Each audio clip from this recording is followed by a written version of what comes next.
माढा लोकसभा मतदारसंघाचा काल माननीय भारत निवडणूक आयोगानं जे निवडणुकीचं वेळापत्रक जाहीर केलेलं आहे त्या अंतर्गत तिसऱ्या टप्प्यामधील निवडणुकीमध्ये समावेश करण्यात आलेला आहे।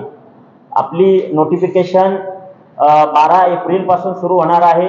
7 मे रोजी प्रत्यक्ष मतदान आहे आणि 4 जून रोजी त्या ठिकाणी मतमोजणी करण्यात येणार आहे। काल दुपारी 3 वाजता माननीय भारत निवडणूक आयोगानं त्या ठिकाणी इलेक्शन वेळापत्रक जाहीर केल्यानंतर त्याची प्रेस झाल्यानंतर पासून त्या ठिकाणी आचारसंहितेची अंमलबजावणी सुरू झालेली आहे।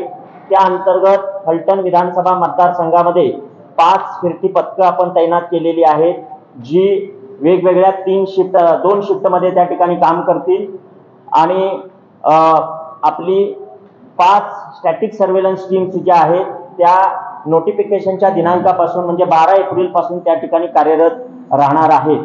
निवडणुकीच्या तयारीच्या अनुषंगानं या नगरपालिकेच्या सांस्कृतिक भवनामध्ये आपण कंट्रोल रूम तयार केलेला आहे। या कंट्रोल रूम मध्ये निवडणुकीच्या संदर्भानं कार्य करत असणारे जवळपास 14 ते 15 कक्ष आपण वेगवेगळे सुरू केलेले आहेत, ज्याच्यामध्ये आचारसंहितेच्या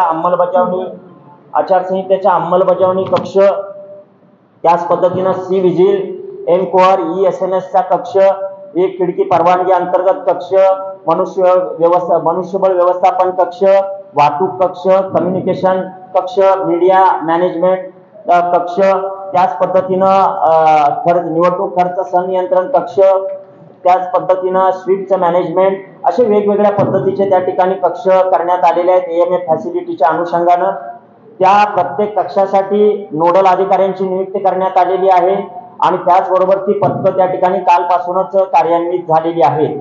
आचारसंहितेच्या अंमलबजावणीच्या अनुषंगानं ग्रामीण भागामध्ये BDO, शहरी भागामध्ये त्या ठिकाणी नगरपालिकेचे मुख्याधिकारी यांच्यावरती जबाबदारी दिलेली आहे। कालपासून त्यांची सर्व पथकं त्या ठिकाणी आचारसंहितेच्या अंमलबजावणीच्या अनुषंगानं त्या तयारीमध्ये आहेत। या निवडणुकीमध्ये 85+ वोटर आणि PWD जे वोटर आहे ज्याने फ्लॅगिंग आपल्या मतदार यादीमध्ये केलेले आहे तर त्यांना त्या ठिकाणी घरातून मतदानाची सोय टपाली मतपत्रिकेद्वारे करण्यात येणार आहे। त्या अनुषंगानं आपले जवळपास PWD जे वोटर्स आहेत ते 2127 इतके आहेत आणि आपले 85+ जे वोटर आहेत ते 5000+ आहेत।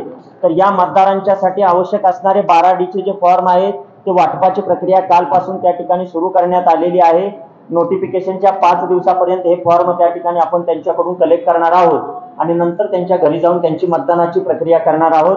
तर या अनुषंगाने BLOचं प्रशिक्षण, सुपरवायझरचं प्रशिक्षण करण्यात आलेलं असून BLO मार्फत त्या ठिकाणी 12Dच्या फॉर्मचं घर टू घर जाऊन वाटप त्या ठिकाणी करण्यास सुरुवात झालेली आहे। संपूर्ण 341 मतदान केंद्रावर त्या ठिकाणी मतदान प्रक्रिया पार पाडण्यासाठी आवश्यक असणाऱ्या मनुष्यबळाची उपलब्धता माननीय जिल्हा निवडणूक अधिकारी यांनी आम्हाला करून दिलेली आहे। त्याचं रँडमायझेशन झाल्यानंतर सदर स्टाफ आपल्याकडे त्या ठिकाणी येईल आणि त्यांच्या प्रशिक्षणाची व्यवस्था आपण त्या ठिकाणी 3 टप्प्यामध्ये करणार आहोत। सदर मतदानासाठी आवश्यक असणारे जी CU, BU आणि VVPAT ची यंत्रणा आहे त्या अनुषंगानं आम्हाला माननीय जिल्हाधिकारी तथा जिल्हा निवडणूक अधिकारी यांच्या कार्यालयामार्फत या CU, BU आणि VVPAT ची यंत्रणा उपलब्ध करून दिली जाणार आहे। तर त्या पद्धतीची मागणी आम्ही केलेली आहे। जवळपास 409 CU, 409 BU आणि 443 VVPAT अशा पद्धतीची प्राथमिक आम्ही त्या ठिकाणी मागणी नोंदवलेली आहे। कालांतराने याच्यामध्ये उमेदवारांच्या संख्येमध्ये काही बदल मागेपुढे झाल्यास त्यानंतर आम्हाला आणखी BU जर आवश्यक असतील तर तशी मागणी आम्ही त्या ठिकाणी माननीय भारत निवडणूक आयोगाकडे करत आहोत। या वेळेला माननीय जिल्हा निवडणूक अधिकाऱ्यांच्या मार्गदर्शनामध्ये मतदार यादीचं जे शुद्धीकरण आहे ते अतिशय चांगल्या पद्धतीने त्या ठिकाणी करण्यात आलेलं आहे।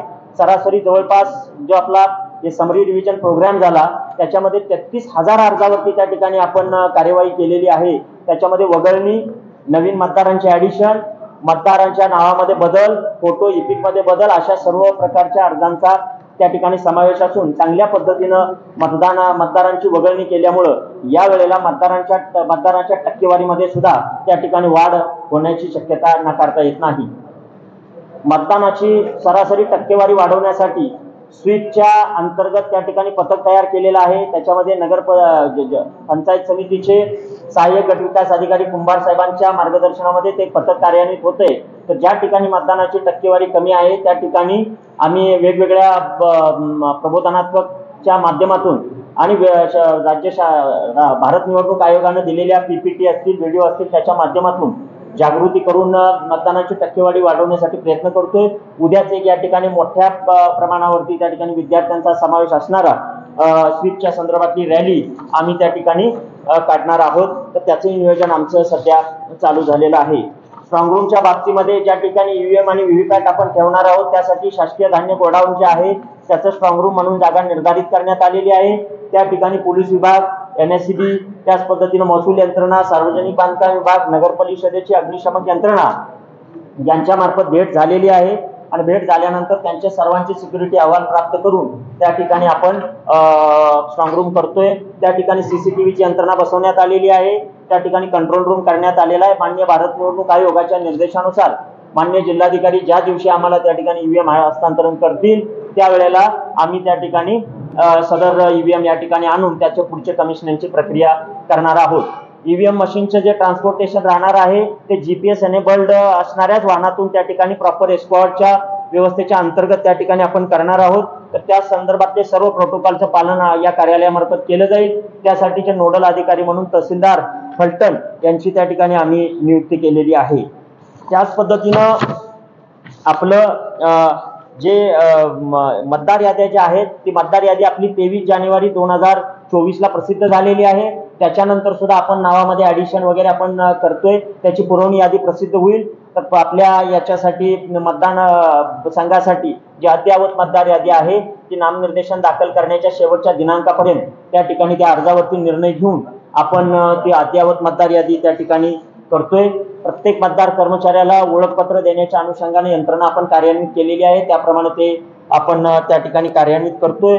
प्रत्येक जे फ्लाइंग स्क्वॉड असेल, स्टॅटिक सर्व्हेलन्स टीम असेल त्याच्याबरोबर पुरेसा पोलीस बंदोबस्त देण्यात येणार आहे। त्याच पद्धतीने प्रत्येकाला व्हिडिओग्राफर देण्यात येणार आहे आणि या पथक प्रमुखाला त्या ठिकाणी सेक्टर मॅजिस्ट्रेटचा दर्जा देण्यात येणार आहे। आपण या वेळेला तांत्रिक दृष्ट्या चांगल्या पद्धतीने भारत निवडणूक आयोगाने काही बदल निवडणुकीमध्ये केलेले आहेत। त्याच्यामध्ये सी-विजिलची यंत्रणा आहे, ई-SNS ची यंत्रणा आहे, ई-सुविधा आहे, एनकोर सिस्टीम आहे। या माध्यमातून त्या ठिकाणी EVM management system EMS software आहे। त्या प्रत्येक गोष्टीवरती त्या ठिकाणी भारत निवडणूक आयोगाचं लक्ष राहणार आहे।